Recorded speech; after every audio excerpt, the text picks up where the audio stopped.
Okay, so hello Year 10, and I hope that you are not suffering quite as badly as I am currently suffering with the hay fever. My eyes are streaming, my nose is streaming, everything is just horrible at the moment. I'm not enjoying it. So, I do know that some of you are still struggling a little bit with perfect active participles and perfect passive participles.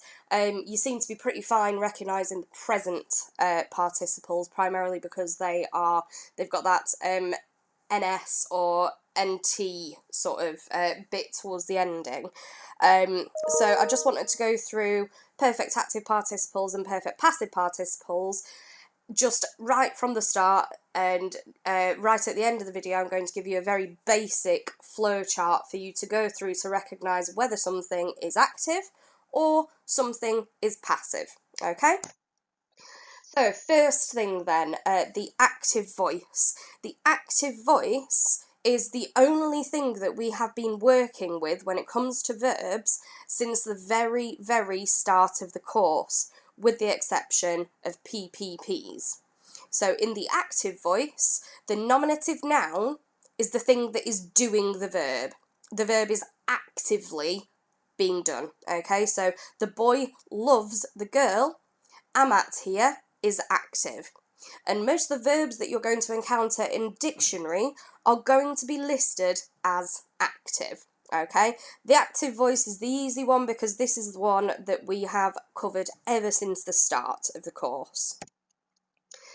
When you find an active verb in the dictionary, all active verbs are listed with 4 principal parts, okay, 4 of them.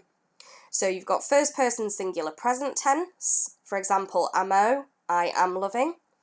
The second principal part, which is the present infinitive, for example, amare, to love. The third principal part is first person singular perfect tense, for example, amawi, I loved or I have loved. And then we have the fourth principal part, which is the perfect passive participle. So, for example, amatus, meaning having been loved, okay? This is where the passive voice kind of comes in here. So in the passive voice, the verb is being done. Different endings are used to the active endings that you already know. You don't know these endings yet, so please stop panicking immediately, alright? But just as an example, puer amateur, the boy is being loved. With the passive voice, I think Jude once put it that the passive is lazy, it is being done, okay? Passive verbs are not listed in the dictionary. It is only the active forms of the verbs that are listed in the dictionary. So if you go looking for example, amateur, you're not going to find it, okay? This is where it becomes a little bit trickier. Now, I have explained deponent verbs to you before, but now you know that, for example, passive verbs have different endings. Deponent verbs feel like they're there specifically to trip you up. They're not, they're just used a lot. So, deponent verbs have passive endings, but they have active meanings.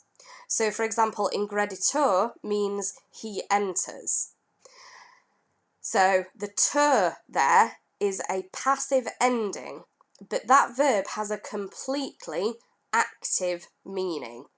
Deponent verbs don't have any passive meanings at all, okay? One of the things that you're probably going to ask me is how you know if a verb is deponent, and there's 2 different ways of doing this. The first way is just to know the exceptions, know which ones are deponent verbs. Now that's the way that I did it when I was going through GCSE, but it's not how you start off doing it. The way that you start off doing it is by looking it up in the dictionary, okay? So, deponent verbs in the dictionary are only listed with 3 principal parts. So remember, active verbs are listed with 4, but deponent verbs are listed with 3. So the first principal part of deponent verbs are first person singular present active, so ingredior, meaning I enter. The second principal part is the present infinitive, ingredi, to enter. The third principal part is the first person singular perfect, so ingressus sum. So if you ignore the sum on the third principal part, you'll notice that it is in fact the perfect active participle. The reason for this is because the perfect passive formation is made up of the PPP as well as the appropriate part of the verb to be. That's going into it a bit more than you need to know. This is mostly to kind of help the understanding of, you know, the people who are very talented with English and with Latin in the class. Don't worry about it if you don't get this yet. You have not been taught this. The reason why I'm going into this detail is to help you to understand the difference between PPPs and PAPs in a little bit later on, okay?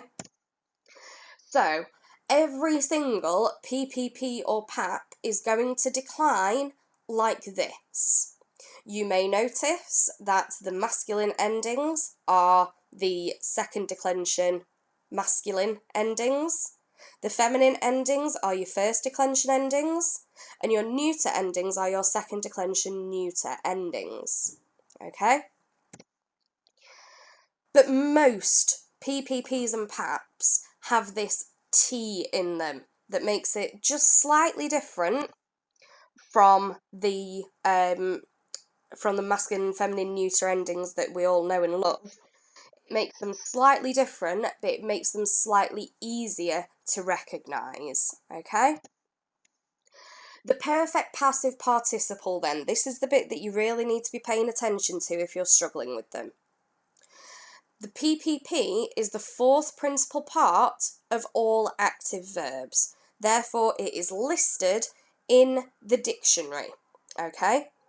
Now, they decline like first and second adjectives, us, like this, or occasionally, well, most often, as us, tum. They translate as having been ed, so, for example, having been killed, having been loved, having been taught. That is what they translate as. Some translations might allow you to translate it as more of an adjective. This is where you get rid of the having been bit and you just put ed on the end. So, for example, loved can be a PPP. Taught can be a PPP. Alright? As an example of a PPP, if you were to look up coactorum in the dictionary, this is how you would deal with it. You'd look it up in the dictionary, you'd check if it is active or deponent, you would translate it as having, check if it's a PPP or a deponent, meaning it's a PAP. If it is a PPP, it is having been ed. If it is a deponent verb, it is having ed. So, for example, having prayed, prakatos. Okay? So, as an example here, let's look up coactus in this dictionary. Now, I have used the online dictionary that goes alongside the CLC textbook. I have looked at coactus. Thankfully, because I know my principal parts, I know that coactus is the fourth principal part of cogo, meaning force or compel. So, I need to notice whether coactus is coming from an active verb, meaning that it's passive. It is. There's four principal parts, meaning that this is a perfect passive participle, and therefore it must be translated as having been forced, or having been compelled, or forced, or compelled. Okay, because there's 4 principal parts, I use the having been ed translation. Perfect active participles are, like I say, a little bit more complicated, but only because we're not as used to seeing them. Perfect active participles are formed of half of the 3rd principal part of the deponent verb. Okay, so let's do it again. Adeptus. I'm going to use. If I look it up in the CLC3 dictionary, it's a little bit easier because I can see that it's a PAP immediately, because I can see already that it declines as tus ta tum, and I can see it's got an active definition: having ed, having received, having obtained. That is active, okay? It becomes a little bit different when we move on to book 4, and this is the one that I'm going to want you to have a bit of practice at, hopefully. So if I were to use ingressus, for example, these are listed differently. These are listed, as I told you. Wait. These are listed, as I told you, with the 3 parts, okay, in the dictionary. Okay, so ingressus is it's the comes from the 3rd principal part of a deponent verb, which means that it's active. So if you see ingressus, you should know that it is having entered. It is a deponent verb that is listed in the dictionary because there's 3 entries for it. So it's not been having been entered, it's just having entered. Okay? The 3 principal parts show that it is a deponent verb, and we must translate it as the active participle that it is. So I just wanted a brief word with you about the importance of recognising all principal parts, okay? If you see coactor, do you know that you need to be looking up coggo in the dictionary? If you see sublatorum, do you know that that comes from sublatus and that that in turn comes from tolo? If you see ulti, do you know that that comes from ulskior? Ulkiskor. You need to be able to recognise all of the different principal parts, okay? The really, really simple solution to perfect passive participles and perfect active participles is this flowchart, okay? Now, I've specifically made this flowchart for you so that it's easier for you to understand it, okay? So, you recognise that something is either a PPP or a PAP, okay? First thing you need to do is locate the entry in the dictionary. Then you look at how many principal parts there are. Are there 4 principal parts? If there are 4 principal parts, it's a PPP, and we need to translate it as having been ed. If there are 3 principal parts, it is a PAP, and we need to translate it as having ed. Okay? So I'm going to give you a couple of activities along these lines, and I want you to use the Book 4 dictionary to tell me whether it is a PPP or a PAP. Okay? Now, there is, like I said, a shortcut to knowing if it's going to be a PAP in the first place. And that is making sure that you know which ones are going to be deponent verbs and therefore perfect active participles in your GCSE. The first one on your list is conor, conari, conatus sum, meaning try. So, for example, if you saw conarti, you would know that it's a PAP, it's having tried. Egredior, egredi, egressus sum, go out. If you saw egressa, you would know that it would be having gone out. Ingredior, ingredi, ingresso sum, go in or enter. If you saw ingressum, you would know that that is having entered. Loquor, loqui, locutus sum, speak. So if it's locutus or something along the same lines as locutus, it's having spoken. Morior, mori, mortuus sum, die. So mortuus or mortua or mortuum, anything along those lines, it means having died.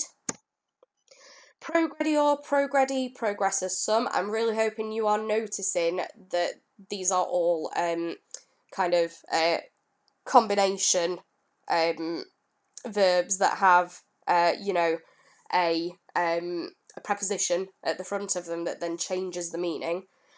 So progressus, having advanced or having gone forward. Next up, regredi or regredi, regressus sum. So if you saw regressa, for example, regressorum, any of those, having gone back, having returned. Sequor, sequi, secutus sum. If you see secutus, secuta, secutum, secutorum, secutis, any of those, having followed. Okay, hopefully those, particularly the last two slides, have really helped you to understand how PPPs and PAPs work, how you can find out if something is a PPP or PAP, and how you translate it if it is a PPP or PAP. If you are still having trouble with this, okay, I have got an activity for you to do. If you're still struggling after you've done the activity, we can always have a rethink. I can have another look at, doing things differently. But what I would really suggest is that you note down this flowchart for yourself so that you can help yourself to understand by practicing whether something is a PPP or a PAP and how you translate it if it is a PPP, for example, having been loved, or how you translate it if it is a PAP, for example, having followed. Okay? I hope that that's made it reasonably simple for you. Do let me know if you are struggling though, and I hope that you managed to get out and enjoy the sunshine this week. Okay?